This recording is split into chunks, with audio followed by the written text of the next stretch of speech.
Hello and welcome to the latest edition of the Total Saints podcast. This is our weekly get-together where we discuss all things relating to Southampton Football Club. We're live streaming our podcast on Facebook, YouTube, Twitter and Twitch. If you're watching along on Sunday evening, you can leave your comments and questions as we go. I have a feeling it's going to be a busy one this week. As always, a massive thank you to our TSP patrons who make all of this possible. You can visit patreon.com/Total Saints podcast to find out more about getting involved. So coming up on this week's pod, how soon is too soon to admit to making an almighty mistake and sacking a manager? Have we seen enough to make our minds up? Going to discuss that tonight. What's the Forest game? The worst we've seen at St Mary's since 2005. I'm going to take some convincing otherwise, I'm afraid. The January transfer window is open and Saints have made a new addition already. We'll discuss the latest rumours and what's still desperately needed.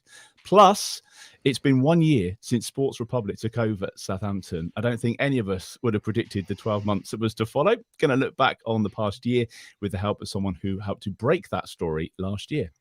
And the games continue thick and fast with two this week. It's Man City in the League Cup before a trip to face Everton at Goodison Park on Saturday. Going to preview both of those games. My name's Martin Starke, and I'm joined this week by Steve Grant, who's the owner of SaintsWeb. Glen is the writer of the blog League One -10, and Jacob Tanswell's the Southampton reporter for The Athletic. All underpinned by our TSP patrons. This is episode 216 of the Total Saints podcast. Now, let's start with the big story this week, the big talking point. Nathan Jones has lost his first 4 league matches since coming in. So is 4 matches too early to admit that you've made a mistake? Going to start with a comment from our Facebook page, which is Matt Prince, who says, loves the show, which is always a good way to start a comment. Highlight of my week, driving across the Northwest.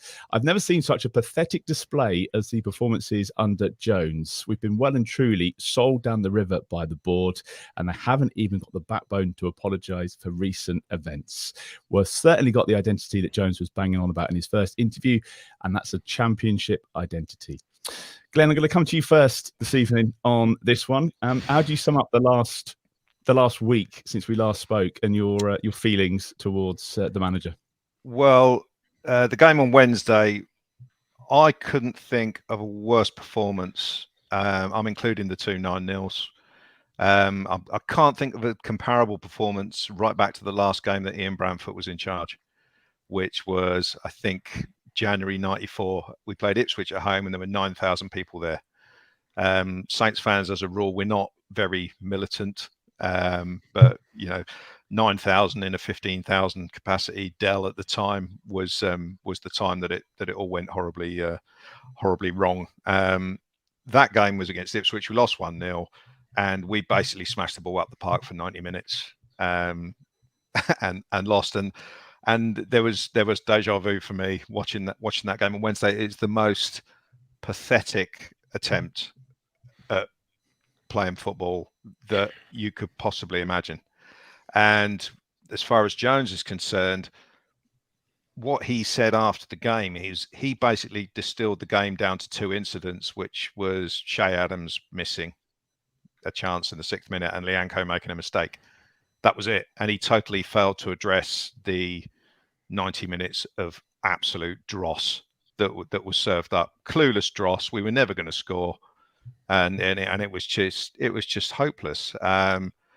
Personally, I saw enough in the Brighton game to say, it's time to admit we've made a mistake here. I just don't get it. It's an incongruous appointment on all sorts of levels. We're a team full of young players, so young players need guidance. We've taken young players from, academies, Manchester City's academy. So imagine being Romeo Lavia. He's our poster boy now, and he's gone from Pep Guardiola training, pass, move, all this sort of stuff, to watching the ball getting smashed over his head for 90 minutes. It's just garbage. There's so many reasons, and from what you see, 95% of people seem to have come to the same conclusion. This is not what it's about. This isn't going to work at Premier League level, and it just seems like a colossal error. And Sports Republic have turned the attention very much on themselves. with the appointment. I don't have any great personal problem with Nathan Jones. He's a man that's been promoted beyond his capabilities, as far as I'm concerned. The issue is with the owners and why on earth they thought this guy was going to be right for the club. And it's just, the win against Palace makes no difference to me. I'm very confused as to why we were smashing the ball against Forest and we were trying to play against Palace. Okay, we weren't great, but we were trying to play. So either Nathan Jones has given up his entire football philosophy in 2 days, which I find highly unlikely, or there's been some outside influence, or the players have turned around and said, this isn't the way we're going to play. I don't know. But either way, he has to go as far as I'm concerned. And it's going to take a hell of a lot. And I don't think I can sit through enough games for him to change my mind. That's 2 of us that agree.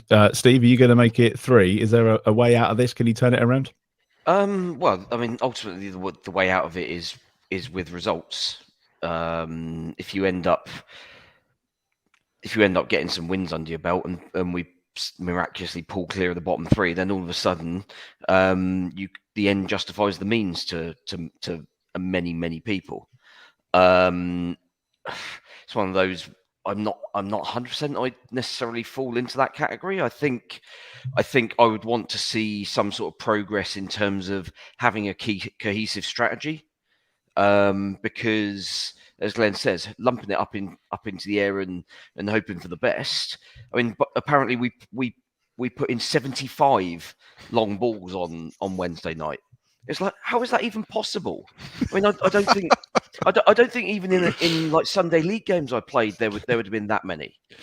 And it's like, how have you managed to instruct supposedly Premier League level footballers that this is in their and the team's best interests? It's mental.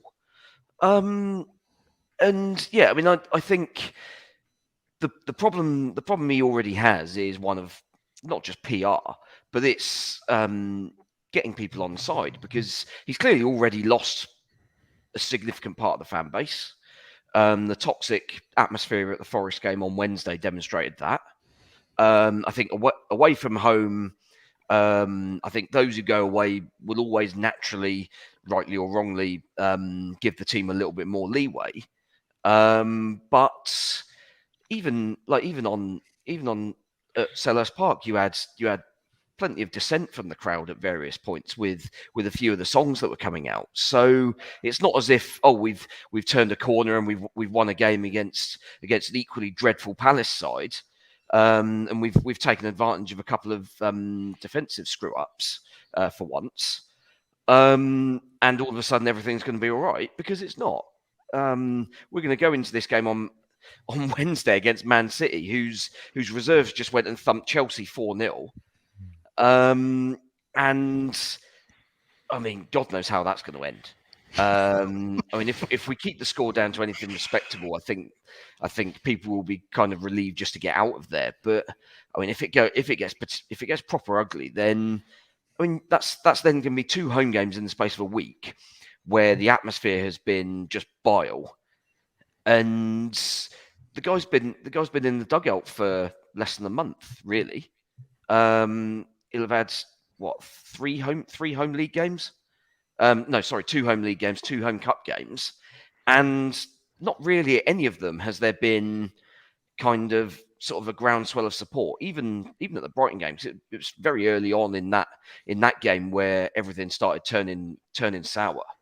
So when the home support isn't behind you even that early, and the atmosphere is that toxic, given kind of the run of form we had before Hasenhüttl was sacked, and things never got as bad in the stands as it has already now, I still think you're kind of fighting a losing battle almost from the start. I think, but it's a case of whether Sport Republic see that. I mean, maybe they see it, but also that they think, well, I've made this decision now. I've got to stick with it and see it out, because otherwise I end up looking like a mug. But I mean, if we take Rasmus Hankerson as the kind of chief architect of this, he obviously left Brentford just over a year ago to come and join up with Sport Republic and come and work for us. He was co-director of football at Brentford. They have not sought to replace him. The guy that was his co-director of football is now just director of football. So that suggests they're quite happy with the work that he was doing and not really looking to replace the work that Rasmus was doing, which I think kind of paints a slightly different picture on how Ankerson was portrayed by various people sort of during his spell at Brentford. So maybe he's not quite the genius that everyone seems to have been making him out to be. And Jacob, Steve mentions the crowd there. That was, if I remember, that was quite a key turning point for me when we knew that Ralph had to go, when the crowd were turning on him and getting on his back. To be fair, Wednesday was the worst I've ever seen in terms of the atmosphere. And by the way, I think that was correct. A lot of people venting a lot of anger. But we could have, the Lincoln game wasn't great, was it? We were expecting to see something. We were just blown away by how shambolic that was. So this isn't just a reaction to the game on Wednesday. This is the 4 or 5 games that we've seen, and the way he conducts himself as well. Yeah, I don't think he's helped himself in his post-match press conferences, and bearing in mind that he's not actually had a full pre-match press conference since pre-Lincoln. So imagine if he had pre-match press conferences, in the other games, that may have even worsened matters. But I think Southampton fans, they can accept losing. They're quite used to losing, but they need to see some sort of progression, some sort of, framework. And there's been nothing. Nathan Jones spent 4 weeks during the World Cup break, bedding in the players, bedding in his philosophy. And every time you ask him or you try and see it on the pitch, the main thing he keeps saying is that he's got a shape that he wants to play, but he can't play it yet. And that completely contradicts the alignment that Sport Republic want. They say that Nathan Jones came in because he fits the players that they've currently got. He fits a profile of players they've currently got. And Nathan Jones, now going into this window, wants experience. He wants 5 centre-backs. He undoubtedly wants to play a 3-5-2 or a 5-3-2, whatever you want to call it. And he keeps mentioning that he wants his team to be aggressive on the front foot. But apart from Adam Armstrong yesterday, who broke ranks and pressed Guaita, they don't press either. So fans can't even get excited about that. I think with Hasenhüttl, especially at the start, Southampton would lose games quite heavily, but there always seems to be a plan. There always seems to be, we're going to stick to this no matter what. Jones has been to and fro in. I think I saw one in the comments then that he's changed system 8 times in 3 games. I make it 10 times in 3 games. I think it's quite bizarre. I think the Brighton game was really damaging for him because he got tactically outclassed by De Zerbi. Changed shape 5 times, and De Zerbi just kept with the same shape, same false 9, and played him off the park. And I think Forest was harrowing because Forest was dropping deeper. Steve Cooper told his players at half time to drop deeper, and Southampton, for some reason, didn't work out on the pitch that they've got to stop these long balls, and that comes from the management. Forest but it comes terrible as well. Yeah, and it comes from the coaches as well.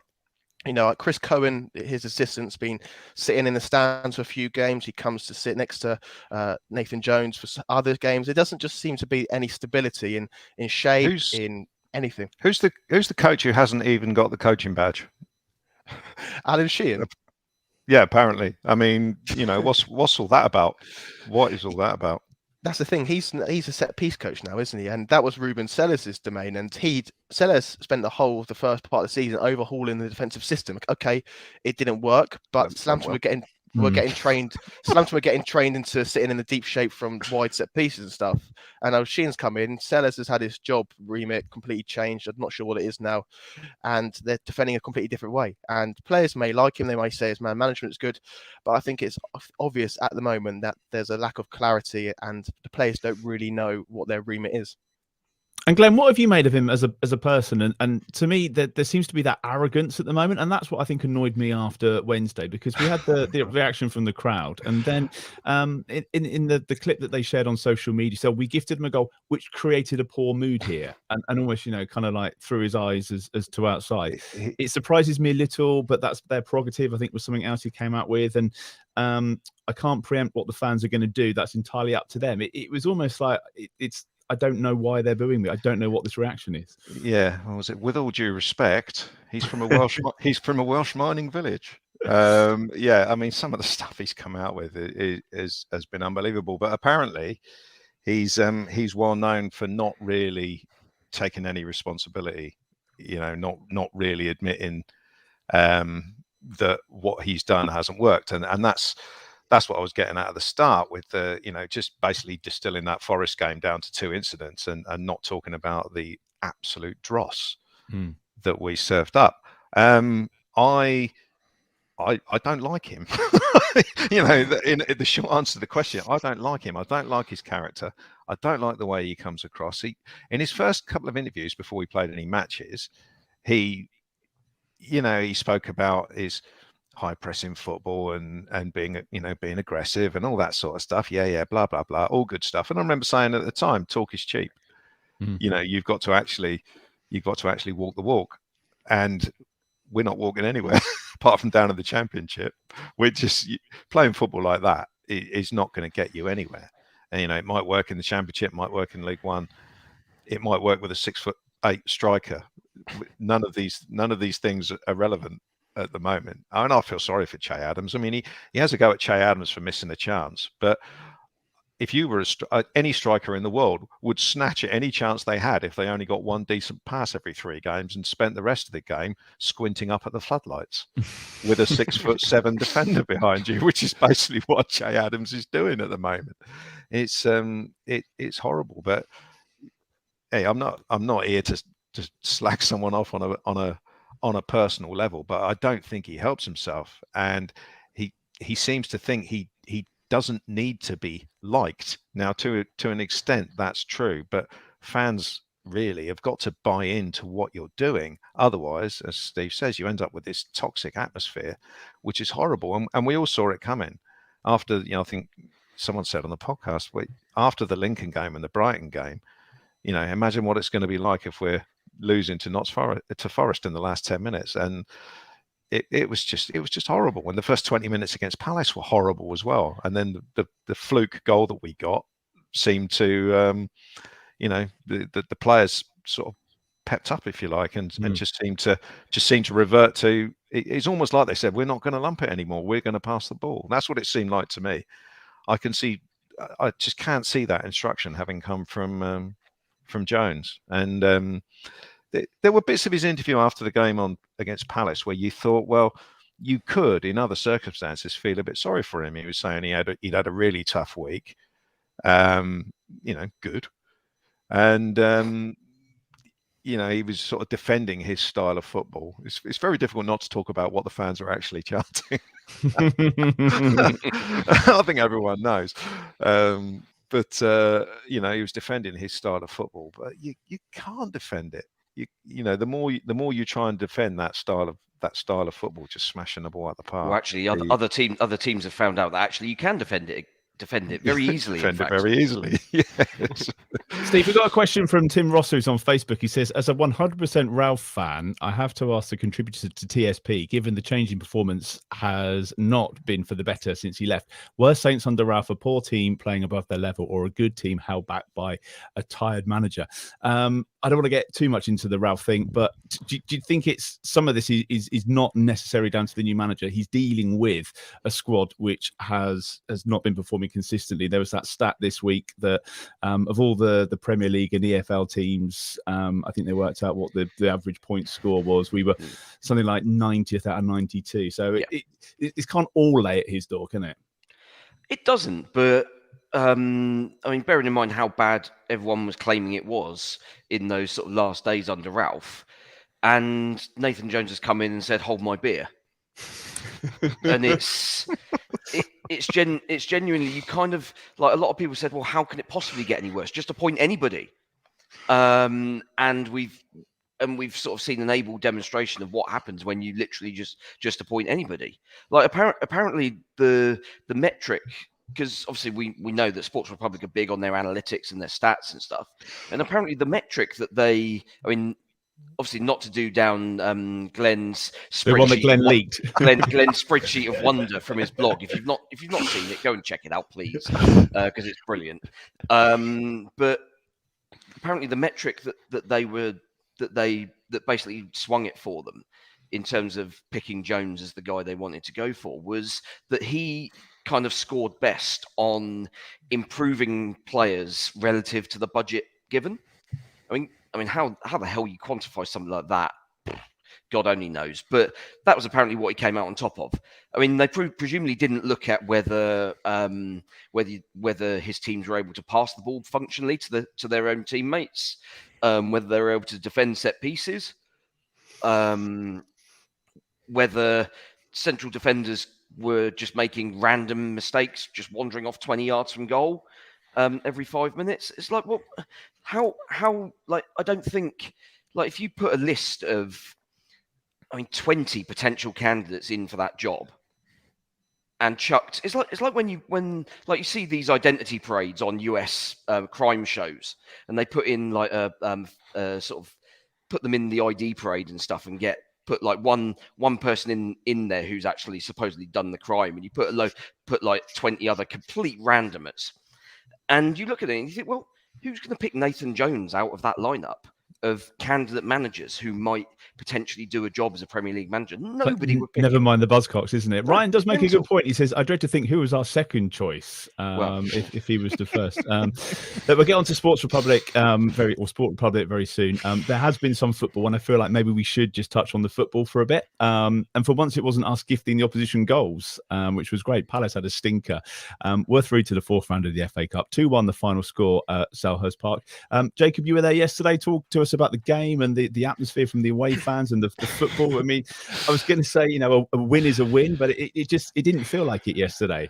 No, it didn't. And as I was after the game, I was trying to write, and I was just thinking, I'm not sure how to do it, because you don't want to go overboard with the praise, but you don't want to be too critical either. It just felt one of those where Crystal Palace were really poor. The amount of times amount of passages of play where they had time to break or exploit Southampton's, two at the back, and they just didn't do it. They just looked very soft, Palace. I thought they looked soft in the previous game at Selhurst Park, and that day they won. In terms of the atmosphere, I think it was pretty clear what the atmosphere, the away fans thought in the first 20 odd or so minutes. It was very clear. I think everyone knows what they were singing, and I think there's one point. I think it was either Saleta or Lianco who sent a long ball forward, and Gaeta just caught it, and they just boos, And I just thought this kind of sums up where Southampton are. There's a discord between fans and Nathan Jones, and it just seemed quite a miserable day, really. I know, with a lot of questions still to be answered, despite Southampton getting a seemingly positive result. So, yeah, they're through now. I think it's a good opportunity for Southampton to continue. But if you probably ask Nathan Jones deep down, he could do without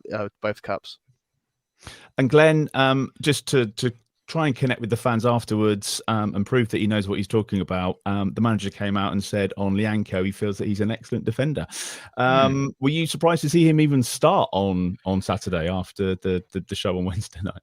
Well, yeah, it's one of those ones where you see the 11 names on the team sheet and think, where on earth, who's playing right back? I assume Maitland-Niles will be on the right-hand side somewhere. But he went with a flat back four with Lianco at right back.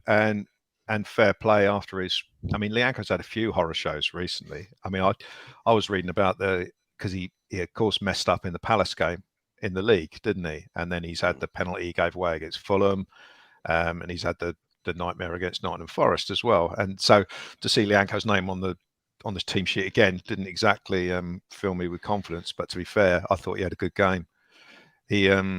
He got done a couple of times by Zaha, but everyone does. Carl Walker-Peters got done when he came on as well, and had to pull him back and take a booking.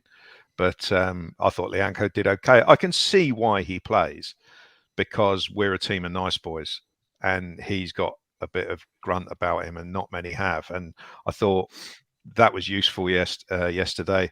I thought Chilet did the same thing as Gert. He got a booking for a horrible tackle on Elise, which in the days where they were analysing everything on VAR, that may well have been a red card, because he kind of scissored his back leg very cynically. But I thought Chilet had a good game. I thought Lianco had a good game. He's not really an excellent defender, because he's just got too many calamities in him. And that having gone one game without having a calamity, he is due one next week. It's going to happen. Yeah, it's just, but he did okay. I think Jones was in a difficult position after the game, in that I don't think he really knew what to say.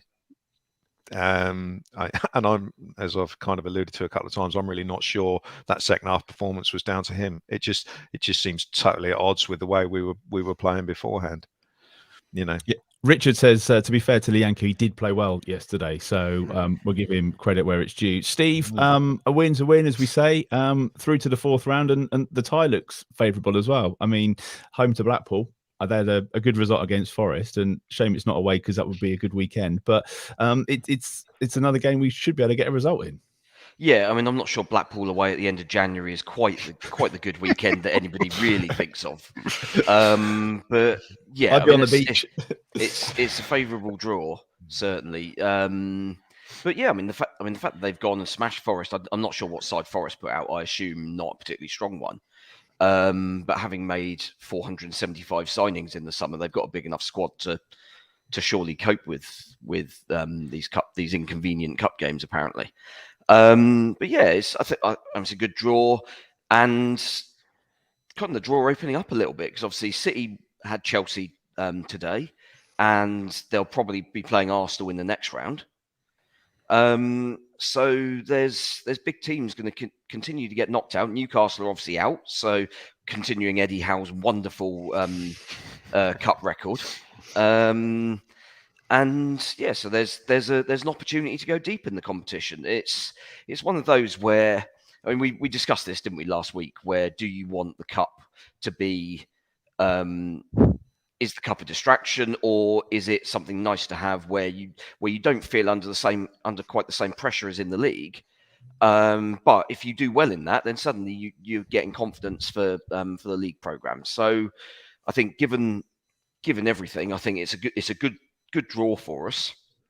And yeah, I mean, who knows? I mean, at the end of the day, as long as we don't get beat by them, then I think everyone that's ultimately the long and short of it, isn't it? I mean, you look at Villa today. I mean, they were a goal up against Stevenage in League Two with a minute to go, and they've somehow contrived to lose. I mean, that's potentially a team that once they let the equaliser, it's like, well, we do not need a replay here, so just whatever. But yeah, that kind of shows how mad it can be. But it's interesting the draw, how the draws kind of pitted us against another team that we played in the 76 Cup run.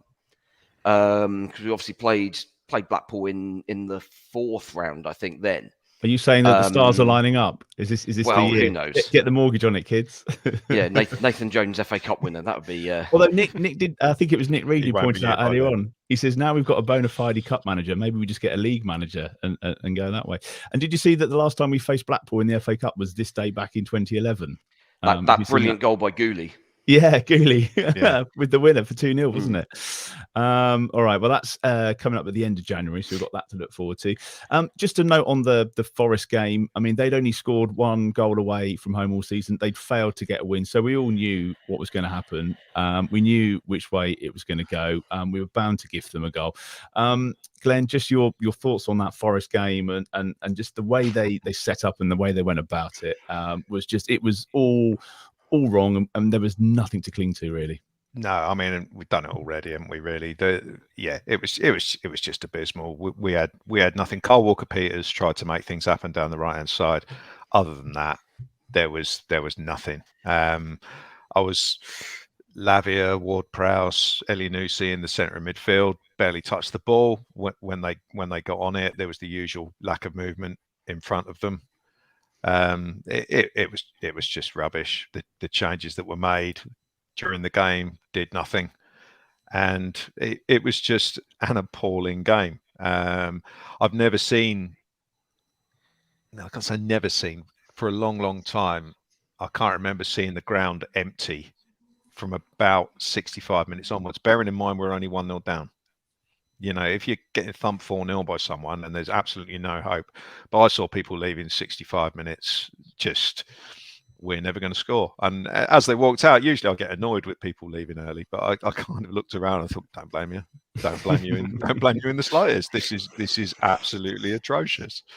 Good light show, though. No, I didn't see it. I used that that time to have a tactical toilet break. So It would have been good if the stand had been full. It looked to me like there were a lot of wristbands just on empty seats. There was lots of things that were wrong. It was the timing for that was just not right at all, unfortunately. No. And Steve, what did you make? Steve Cooper came out afterwards and he says, "I never thought we would concede." And when the Nottingham Forest manager is saying that, you know that's like another dagger in the heart. Yeah, I mean, ultimately he's right, isn't he? Didn't have a shot on target. Didn't look like having a shot on target, other than that Adams one early on, which he should have hit the target really. But we were just Henderson had to make anemic. one punch, one punch from a cross. That was it. Other than that, he didn't do anything. Yeah, it was pathetic. But you could just see that there was no. The players just looked, I don't know, just clueless, terrified, not really sure what they needed to be doing, which, given the 4 weeks sort of pre-season effectively build up to this run of games, and given them, we'd said, hadn't we, during the after the Fulham game, that there was a spell of about probably sort of 15 to 20 minutes in the first half and probably similar in the second half, where we actually looked all right and we were the better side and looked like we were creating chances and it looked like then we might have finally stumbled upon kind of the system and the formula that might work. And then all of a sudden we just lose that little momentum and fall to pieces. And Forest, we just didn't start. And it was just garbage from pretty much from the first whistle to the last. And I think the most irritating thing is that Forest were dreadful as well.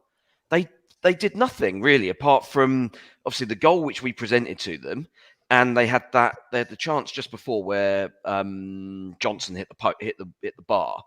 Although I suspect that may have been pulled back for an earlier offside if VAR had got involved. But other than that, Bazunu's had nothing to save either. No. Yeah. They were a terrible team, and yet we still didn't have the leadership, the sort of desire, the gumption to go and just say, "Come on, lads, we're better than this lot. Let's get a grip on this game and just get it done." Whether it needed somebody on that pitch, a senior player. I know we've not got many, but a senior player to turn around and said, "Look, I know the gaffers said." Hump it into the lights so that so Joe Worrell can't see it out of the bright LED sunlight floodlights. But let's kind of keep that down a little bit. Let's try and at least vaguely play to our strengths here. But no, there was nothing, and it was just up in the sky, hope for the best. And to be honest, the best we could ever get out of that game was a 1-0. And that was exactly what we got. We got exactly what we deserved. And to be honest, I think I and probably many others were disappointed that we didn't see on social media at 9 a.m. the following morning. You were waiting for the corner flag, weren't you? That dreaded picture of the corner flag. Because it was just like, how do you come back from that situation where you've just been so abject, pathetic?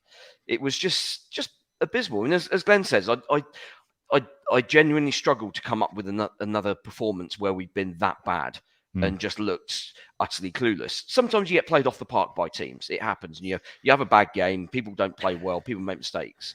But this looked like it was a team that had just they went onto the pitch, but it was genuinely like they were just a bunch of guys that had just been cobbled together for a Sunday league side at 10 a.m. that morning, just to make sure the game went ahead. It was like just bringing in a load of ringers. Come on, lads, just turn up. You're all hungover, but it's fine. We'll just get through this 90 minutes and then we'll get back to the pub straight after. Yeah, Ellie says, I think it was Ellie who said that actually you could have just pulled 11 players out of the crowd and played them and they would have probably been better. And James points out we played better when Leicester beat us 9-0. So look, we'll get on to transfers and stuff a little bit later on. So if you've got any questions about that or any rumours, then stick those in the comments. But it's been 1 year since the investment firm Sport Republic Republic, backed by a Serbian billionaire, completed a takeover of Southampton. Of course, they bought an 80% stake in the club. It was a day for cautious celebrations at the time, but there was a real sense that whatever the future held, it couldn't actually be worse than life under the previous regime. So the big question is, I guess, what went wrong? And to help us get to the bottom of this, we're joined by a journalist who worked closely on the protracted takeover story and a regular on this podcast for the previous couple of seasons. The Athletic's Dan Sheldon is back. He can't stay away. Hi, Dan. Good evening. I feel like I haven't been away listening to the last 15 minutes of that. Gonna say, we're talking about dreadful football, the need for a win. Do we need to sack the manager? How terrible the owners have been. So yeah, nothing has changed. And my Sunday night hasn't been this downbeat since May. How's it all going? Are you well? Are you good? Yeah, very well, thank you. Very well, enjoying Manchester. So yeah, all really good. As I say, been listening to this podcast for the last 10 minutes, so You've taken my happiness down about 10%. Good. I'm pleased. Well, welcome back to the fold. Turn back the clock 12 months. We had an air of optimism. We were all really excited. It was a great podcast talking about the takeover and what might happen. So I know that you've been you were working on this quite closely at the time, and I know that you've been following the story. So what's gone wrong? I know that's a very big question, but how are we where we are now? How are we still talking about these problems? What's gone wrong with Sport Republic? I think for me, and this is me just, my opinion, I think there are several things that are at play here that have led to where Southampton are at the moment. And we can go into a lot more detail on all of them, but you've got strategy would be one, I think is worth looking at. Personnel would be another, the transfers and the policy around transfers now. And then you have to compare it with what was before in terms of structure, GAU, and so on and so forth. But I think the key one is strategy, really, because Southampton, for all the years I covered them, banged on about strategy all the time. It used to send you to sleep, but everything was about strategy. There was, it may not have been perfect, but they would always just say, this is the strategy, this is the strategy. Now, I have made quite a few notes, so I'm going to go through them. And at any point, interrupt. We'll jump in. You'll jump in.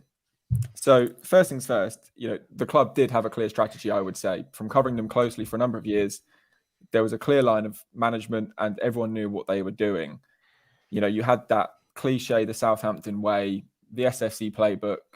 It was all there. We could all see what was being done, the way they recruited, so on and so forth. Now, for me, and I missed out some of your Nathan Jones conversation, how does the playbook they built over lockdown end up with Nathan Jones being appointed as the club's manager? It doesn't really, does it? It shows you that there's been a change in strategy somewhere. But even still, Sport Republic, for example, signed Lavia, a very good ball-playing central midfielder. How does that recruitment lead to Nathan Jones being appointed as the manager, considering he plays long ball football? There's just no, for me, joined up thinking at the moment. It just feels a little bit scattergun. And then you look at what led to them to Nathan Jones in the first place. We talk about data and the impact that had, but look at the personnel Nathan had at Luton. It was a predominantly English team that played physical football. Well, Southampton have players that play football, and it's just, for me, it's just baffling, right? That Sport Republic have looked at that and gone, this is our guy, considering he's not had any experience playing at this level or coaching at this level, working with the players he's now working with, and also being in a relegation battle in the Premier League. That in itself is alarming. And I think you have to, and I know fans don't like this, but you have to look at Southampton as a business, right? Now, in any other business, there are checks and balances, maybe apart from Elon Musk buying Twitter, that's gone up as well. But, you look at a clear structure, a clear line of hierarchy. At the moment, you've got a football club being run on the whim of Rasmus Ankersen, right? That's it. It's Henrik and Rasmus are, they've taken over full control of the club. Henrik listens to Rasmus from what I understand. And Rasmus is now coming up with all these ideas and they're being implemented. Surely Dragan Solak is not going to be happy if he sees his money disappear down the pan at the end of the season. You'd think so. And, you look at it this time last year, so it was January the 11th was the first time they came to St. Mary's. They played Brentford. And I can't remember if it was 4-0 or 4-1, but either way, it was a really good performance and they won.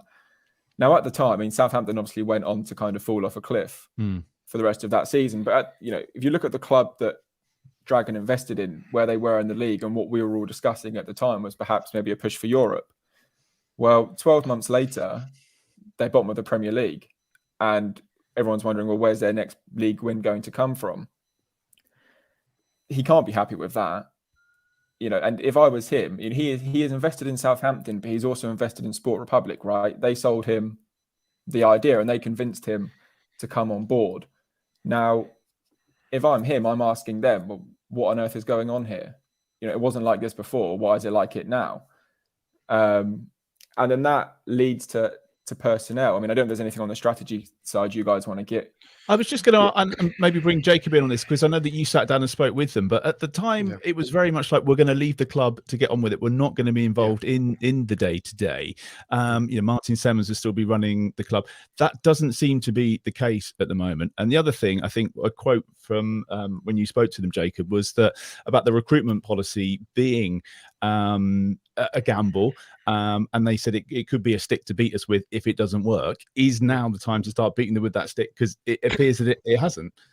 Exactly. I think Dan spoke to Martin Semmens this time last year, and Martin said that he was going to have full autonomy still, and Rasmus would contribute, but he would let Martin carry on running the business. And that is something's been lost in that period since, because as Dan says, Rasmus is in control of a lot of things. There's going to be a piece coming out this week on The Athletic about how he's overhauled the scouting system. There's a lot of departures within that scouting system. So there's a big overhaul.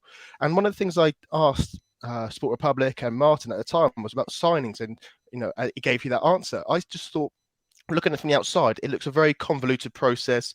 We're not really sure. Well, we know it's Rasmus, but we weren't really sure at the time who's in charge. Martin and Toby Steele were the guys that everyone could, pin previously under Gow, and now this time Rasmus Ankerson's having the deciding say. But I don't think he's really made clear, especially in the last couple of months, about what his strategy was. I know there's a lot of metrics and data that goes into it, and Steve touched on it earlier. But there just seems to be something that's lost in translation, and there's such an unclear way of working. And as Dan said perfectly, it is ran by Rasmus, and he's got a lot of plates and he's spinning a lot. And I don't think they're all particularly working very well. Rasmus Ankerson has a website, because he obviously does a lot of keynote speeches for big companies, Google, Nike, Pepsi. They all employ him or pay him to come and talk. And in his second book, there's a promo video on his website, and it's like a 5-minute clip. I'd recommend Southampton fans to go and watch it, because there's a section and it's titled, if it isn't broken, consider breaking it. Right? Brilliant. I mean, just go and watch the video, and it gives you an idea of what he thinks and how he kind of operates within a business, and maybe it will build a picture of what's going on at Southampton. But yeah, the section is, if it isn't broken, then you should consider breaking it. It's called Hunger in Paradise. So I would definitely go and watch that video. That sounds amazing, Dan. I really don't want to watch it. I was just going to, Steve, on the recruitment thing, when we were signing these players and we were spending all sorts of money, we at the time we were like, this could be one of the best transfer windows that we've had. And then all of a sudden you start to see the gaps, and they are very big gaps. Like letting Romeo go, for example, seems to be dreadful. And of course, not being able to get a striker in, putting the manager to one side. He's not responsible for the fact that we can't score a goal at the moment. No. Well, yes and no. Yeah, I mean, he's not responsible for the makeup of the squad and the sort of imbalances that it has. But at the end of the day, the reason managers are managing at the top level is because they're able to make do with sort of various things like that. Every team gets injuries, and you're missing key players every so often, and you have to tailor your teams and your tactics to suit that. It's not football. It's not a game of Football Manager where you literally just plug in a guy who's got a few stats that vaguely fit the position on the pitch that you want to fill on your bog standard 4-2-3-1 system. That doesn't work in real life, really, for the most part. You've got to be more subtle and more sophisticated about it, and it's just it just baffles me that we're in this situation, having had and as you say, we were reasonably positive about the summer window in terms of those signings we made. They all looked exciting. They all addressed individual weaknesses that we thought that we had in the squad. And I mean, to the most part, most of them have contributed, and they've looked okay. I mean, I don't think anybody quite foresaw that Romeo Lavia would be our most important player literally 3 games into the season. Yeah. And then 3 weeks later, he'd be missing until Christmas through injury. So that's one of those things where you just kind of you're a little bit unlucky. But I mean, they could easily have just vetoed Romeo's move to Girona, surely, couldn't they?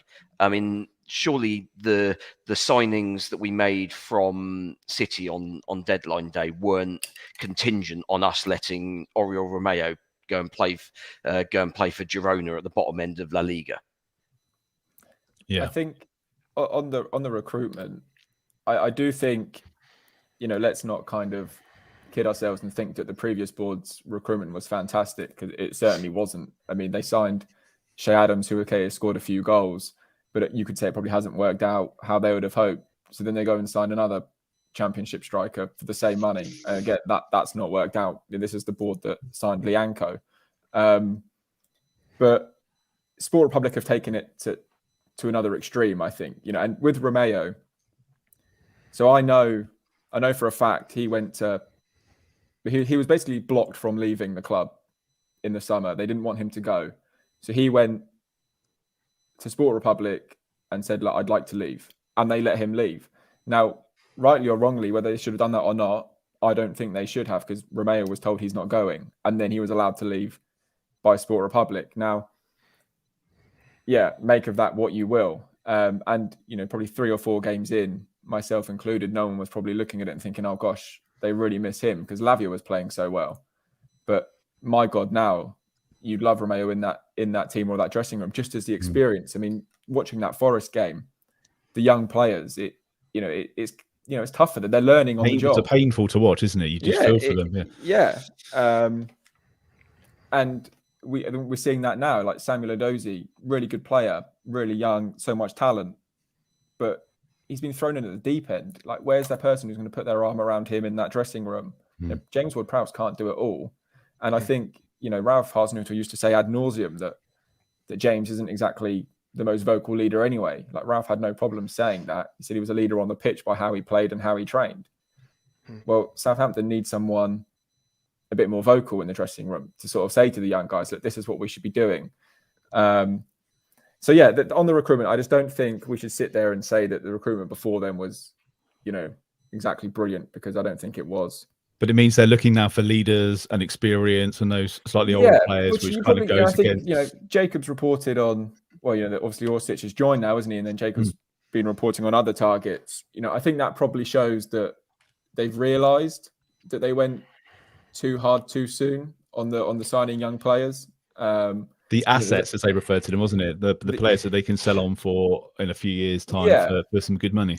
There's also a realisation that they got that wrong in the summer, and that the squad is just dearth of any experience, which in the predicament Southampton are in is absolutely crucial right now.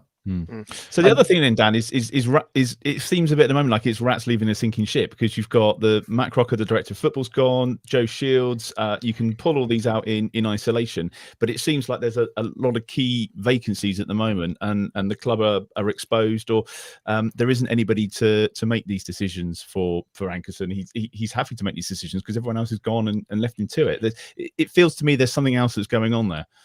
Well, I would separate Joe Shields and Matt Crocker, to be perfectly honest with you. They're completely separate situations. And Joe Shields was given an opportunity by Southampton, and probably way sooner than he expected was given another opportunity by,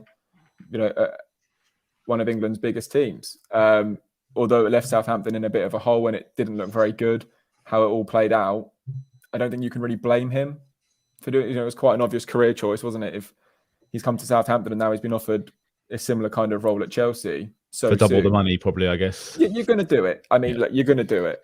Matt Crocker is much more interesting, because that speaks to probably what is going on behind the scenes a bit more, and the influence that he no longer has, or that the influence that Rasmus and Sport Republic have perhaps taken away from him.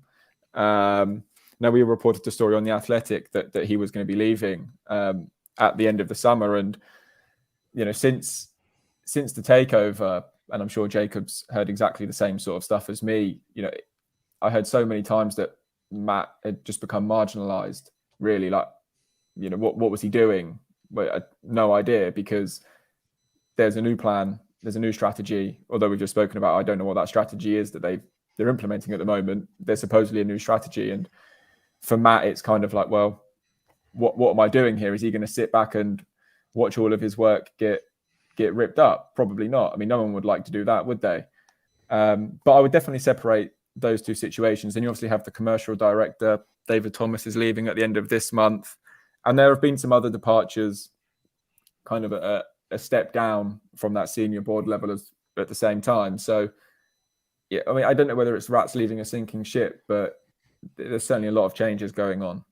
And the other name that's been mentioned today, Dan, is it Jason Wilcox? It looks like they might be going back to Manchester City for their academy director. Is that something you've heard as well, or it's not something I've actively heard or really sought out? But I mean, it's just remarkable. I mean, I don't doubt the information is true. It's come from Fabrizio, who gets story after story and went through a summer of getting a lot of Manchester City and Southampton stories. So, you'd probably have to say that there's some element of truth to it. However, you just look at it and you think, did they just sit in a room now and just think, what Man City doing? Yeah, we're going to do that. Let's just do that. Who was Joe Shields' depth? Yeah, let's just get him. Like, it is going to be great. But yeah, I don't know if it was Steve. I think Steve may have mentioned it, or may have been you, Martin, sorry, about the communication element, which I think is a really important factor since the takeover. There hasn't been any communication. I mean, under Gow, no one ever heard from Gow anyway, but you would have, I think Toby would come on the podcast, or BBC Solent, or Martin might come on the podcast, or BBC Solent, or there'd be fans forums, and that stopped, right? So fans are now guessing at what's going on behind the scenes. And if there's ever a time for Sport Republic to come out and talk, it would be now, or put Toby Steele up for interview by you guys, by Adam Blackmore, by Jacob, whoever, to explain what's going on. I mean, you could only assume that has all stopped because they've been told to stop. Adam Blackmore said on the radio last week that he's been trying to get an interview with Sport Republic for 12 months. And I'm sure, I know Jacob did one piece on them, but that was more about, longer term vision rather than what's happening this season, and are we going to get relegated or not, which I think is what's at the forefront of most people's minds at the moment. I find the lack of communication kind of alarming, baffling, really, isn't it? It's really odd. And it, no matter what, I mean, you could sit through those fans forums and you might think that Martin, Toby and co, they're all waffling on, but they're there. They will answer questions. Now, I heard a story around Christmas that Martin was actually walking around the hospitality boxes at St. Mary's, where fans were asking him questions, and he would answer them. I heard that from within the club. But so basically, if you pay enough money, then they'll answer questions.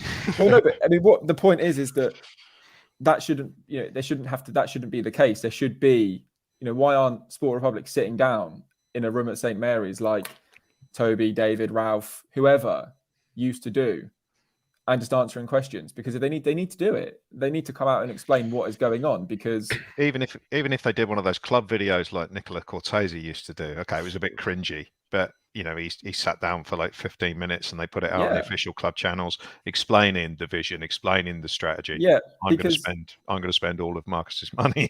There was in that the interview that Jacob got with all of them, like, one of the comments that just blew my mind was about the board being dysfunctional. Now, if Henrik describes the previous board as dysfunctional, like, how on earth do you describe the current setup? Like, genuinely, like, really, that to me is baffling. So I'd love to ask him that. But the communication is huge. I can't believe that it's been stopped, or it appears to have been stopped. I think that's quite alarming. It all Especially feels a at long time. way from that interview you did, Jacob, because Yeah. you were the one that sat down with them and they set out the plan and you kind of read through that and you go, as a fan, I'm quite buoyed by what they've got to say. There's some really good stuff in there and I felt really confident. I didn't think that a few weeks or months later I'd be sat here thinking that all the work that Gal and Ralph and Martin Semmons had done has suddenly been unravelled and ruined, and there doesn't seem to be any accountability. No, I did find them really interesting when in the couple of hours I had with them, and I do feel if supporters had that opportunity as well, I think they would understand a little bit more, especially at a time where Rasmus especially is making such sweeping changes and he's trying to change things and fit his image, but supporters don't really know what his image is. And it's been mentioned to me a number of times by different people about how he's making these changes at a time where the league position and everything around the club, the fan base, their feeling towards a manager is just so precarious. There's no stability. There's no stable base where they can then make the changes. If you are going to make the changes, you've got to communicate with the fans. You've got to at least let people know, because there's staff inside that club that are second guessing. And if they're second guessing, then you can only imagine what supporters are thinking as well. So where do we go from here, Dan? What's next? Give us some good news. What's Manchester City on Wednesday night? Which is next? Yeah. So do you think from what you know about Sport Republic, do you think they're going to be addressing the issues? Because clearly things are not right at the moment. Are they going to have a desire, do you think, to come out and talk like you say and make some key appointments and get things right? Or do you think they're going to be more of a closed shell and this is our way and that we're going to do things we want to do it and like it or lump it?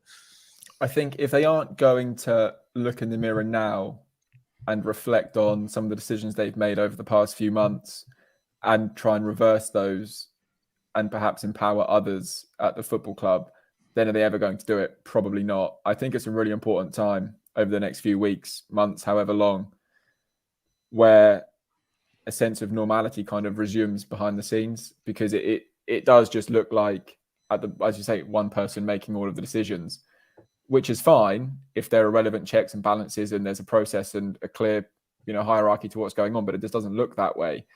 Now, I watched the games and I saw Jacob's tweet about what the fans were chanting towards Nathan Jones, and I kind of feel a little bit sorry for him, to be honest, because again, you wouldn't turn down the job. But if Sport Republic were to now decide that he's not the right person, then they may as well just hold up a sign and say, we've got no idea what we're doing. Are they going to do that? I don't know. I don't know. Jacob will know them much better than I do. Rasmus is a very confident, headstrong guy. So I've spoken to Dan about this a few times and other people. I'm not sure even if Nathan Jones's position was untenable, he would be that keen to pull the trigger, because it's an admission that he's made a big mistake. And he's a man that, he takes pride in his reputation of all the things he's done. He's only 39. He's got a fantastic CV on paper. And I think any damage to that would hurt him. So I'm not sure he'd be too keen to make that change so quickly. But it's a modern thing, isn't it? That that people in power don't admit their mistakes anymore.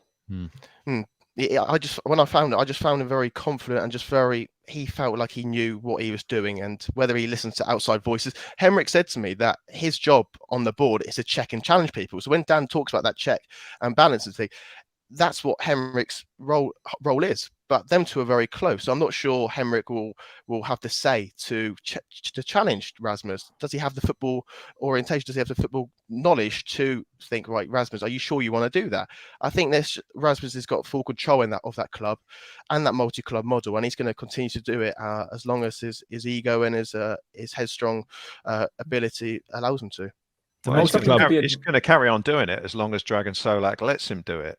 And getting relegated and knocking millions off the turnover of the biggest asset at a stroke is not going to look great on his LinkedIn profile. He can be as stubborn as he wants and keep this guy in charge, and we will get relegated 100%. Or he could admit he's made a mistake by replacing him and then have a chance of not having that big blot on his CV at the end of the season. So I don't know how this is going to go. It took, I think, Brentford away, that really miserable performance, where I can't remember what the score was, 3-0 or whatever. 3-0, that's where the first time I ever heard Southampton fans calling for Ralph to go was in that game, and that took 3.5 years. Yeah, I mean, it's taken 3 games, 3 games, 3 minutes. yeah, for the fan, and it's going to be so hard for Nathan to kind of claw that back, because I think first impressions are so important. And while I didn't watch the Lincoln game, I read about it and I've seen clips, and it's hard to kind of win the fans back from that moment on. It's not good. It's interesting to think about the multi-club, and if another club hears that Sport Republic are in for them, they're going to be running for the hills and hoping that it doesn't happen. And I never thought that we would be talking about this and having these conversations a year in. Honestly, this is not how it was going to work out. So we can only hope that in 12 months' time things are different. But it all starts on the multi-club model theory is good. And, when they bought the club, it sounded great, but they've spent too much time doing what they said they weren't going to do, running Southampton and grow it, and not enough time doing what they said they were going to do, growing Sport Republic. So you have to find the balance. Well, it's Man City next for us, Dan. So what have you made of the City team since you've been covering them and up in Manchester? They've got bit rubbish, aren't they? How do we get around the back? How do we get a goal? The key to beating Man City, pump it long. Pump it long to Shea, knock it down, get Jennifer on the wings, cross it in, Adam Armstrong, bang. That's how you do it. Marvellous. Well, we're sorted then. Even if they rest their starting 11, it's still going to be a decent size. Pep's always been a big fan of the way Southampton play, but I think that's going to be a bit of a stretch on Wednesday. Pep's very good at the backhanded compliment after he's, dished out a beating, isn't he? He's very good at that. I think James Ward-Prowse was the best set piece taker in the world, wasn't he? After City beat Southampton at one point. Yeah. So, it's been great watching Man City. It's, they're a phenomenal team. Just watching the patterns of play, and I was at the game where they beat Liverpool, and it's just a privilege to be there and watch them when they're. And the game against Chelsea just now, they weren't even at their best. And okay, Chelsea weren't at their best, and they're going through some problems with Graham Potter. But you can't not be afraid if you're Southampton, because City can hurt you in so many ways. And look at the players they rested today. Yeah, I think we know what the outcome's going to be. So, Dan, have you got a piece coming out about Sport Republic? Is that something that's happening this week? Is there some stuff that's going on? No, I think Jacob will be working away, I'm sure. Yeah. I've been spending most of my time at the Benjamin Mendy trial. So in between sitting in court and doing something else about Saudi Arabia at the moment, no, I've got nothing coming out for myself on Sport Republic, but Jacob certainly has. Right, nice one. Well, it was a pleasure having you on. I'm glad things are going all right. I'm glad you're enjoying winning every week, and it was nice to. Believe it, even Man United are winning. I mean, it's like a blessing. I've never won so many football games since I've come up here. All the best with it, Dan. Thanks for coming on. No worries. Cheers, gents. Take care. Cheers. The other game we've got coming up, of course, is Everton. So just to wrap up, we'll get on to transfers. We need to talk about Everton as well. We've never in our history lost 7 league games in a row. And next it's a trip to Goodison Park. So historically, always a tough place to get a result. Is it a good time to be playing them, Steve, if ever there was? Yes, but we've had this before. We've had a number of times where Everton have looked in absolute shambles. Even back in the days where we were actually quite good, we'd go to Everton when times where they were struggling down near the relegation zone as they are now, and yet we were like 6th or 7th. And you'd go up there and we'd expect to win, and still we'd find a way to contrive to lose. Usually in the last minute, usually some sort of dodgy, jammy, deflected goal where they've just hit and hoped something from 30 yards, and it's rebounded off Bednarek's arse or whatever. And so yeah, I mean, I don't hold out an awful lot of hope this time, given how bad we've been playing. The only consolation is that Everton are clearly also terrible at the moment. I mean, Brighton won 4-1 there. I mean, that could have been a 9. There was that much of a gulf between the sides, and everyone's obviously well aware of the sort of level of boo that builds up at Goodison Park when things aren't going well. I mean, I think that could be a shared thing from the fans on Saturday. I kind of wonder whether sort of between the two fan bases you could generate enough hot air from booing to cover the winter sort of fuel crisis. It's basically two distinctly unhappy fan bases and two very bad football teams. So, I mean, it's a coin the toss, booing's really. going to be in stereo, isn't it? It's going to be a boo off. Boo off. Glenn, you were there, weren't you, last time we won in the league? Yeah. Was it back in the 90s, wasn't it? Yeah, I saw a couple of games in the 90s. The first one we lost 7-1. That was a great trip. And the second one we actually won 2-0 with Matt Letitia and Kevin Davis scoring, and Kevin Davis's slalom goal. And I've never been back. So apparently the ground hasn't changed. But Yes. no, so I've actually probably one of a few Saints fans has actually seen us win there. But I echo everything that Steve has said. I remember one game a couple of years ago, we were actually winning 1-0. Nathan Redmond scored with a header. We were winning 1-0, 94th minute, Jamie deflected equaliser. That seems to be the way it goes up there. They're the team in the league at the moment that have got the best shout for being as bad as we are. They're awful. I watched most of that game against Brighton, and they were shockingly bad. Some of the goals they gave away. There's one goal. That fourth one was incredible. The fourth one. I mean, but then it was basically exactly the same as what Lianco then did the night after. Yeah. But it was proper funny. But they will be set up. They've got Tarkovsky and Godfrey and Cody at centre half. So if we lump the ball up to Che Adams, they'll eat that up all day. So we've got to play more like how we tried to play against Crystal Palace, and hopefully the pressure will get to them and they'll throw us a couple of goals like Palace did. Like yesterday, yeah. I mean, yesterday was a nice distraction, Jacob, but it's back to the seriousness of the league and now the need to get the points. And I just think if we don't pick up a win at Everton, then this whole situation, it doesn't not go away. It just gets even worse. And the magnifying glass is on, and everything we've already talked about tonight is magnified by even more for after the game.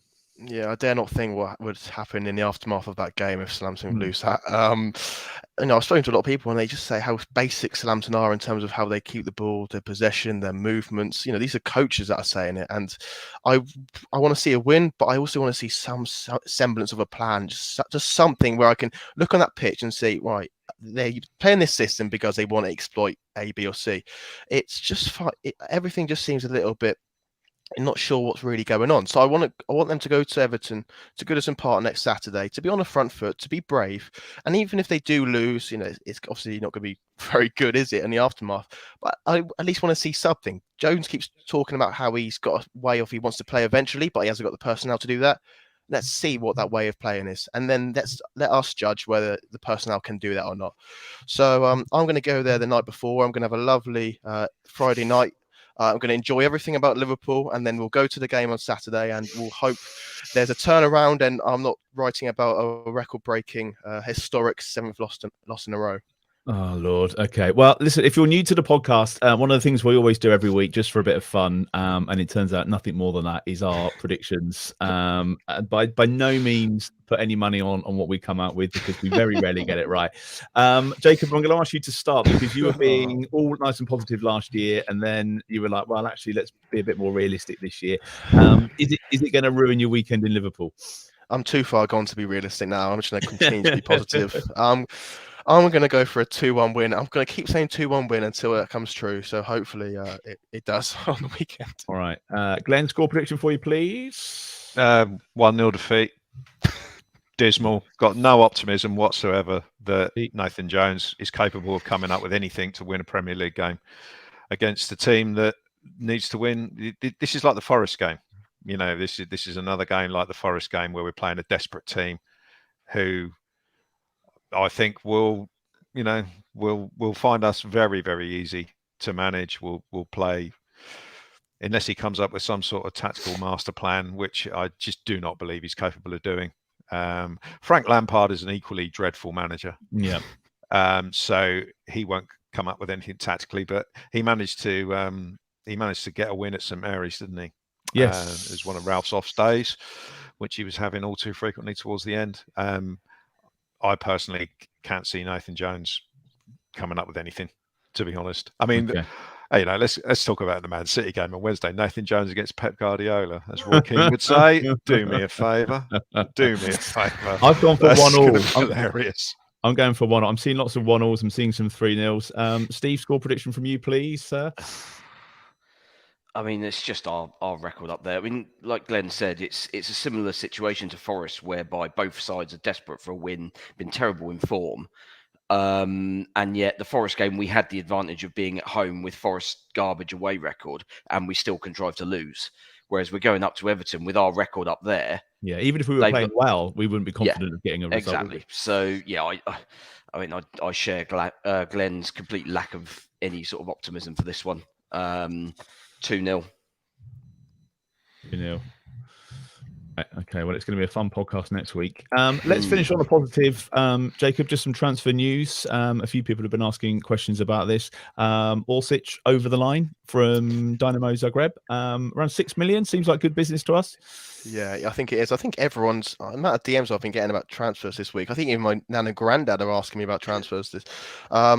Yeah, I do quite like what Southampton have done in the first week. I think Orsic was really good value for money. You know, Sport Republic don't like to buy anyone over 27, but the fact they could get him that cheap, and the fact that he's, you know, really hitting his peak after quite a slow start to his career, I think it's a really good deal.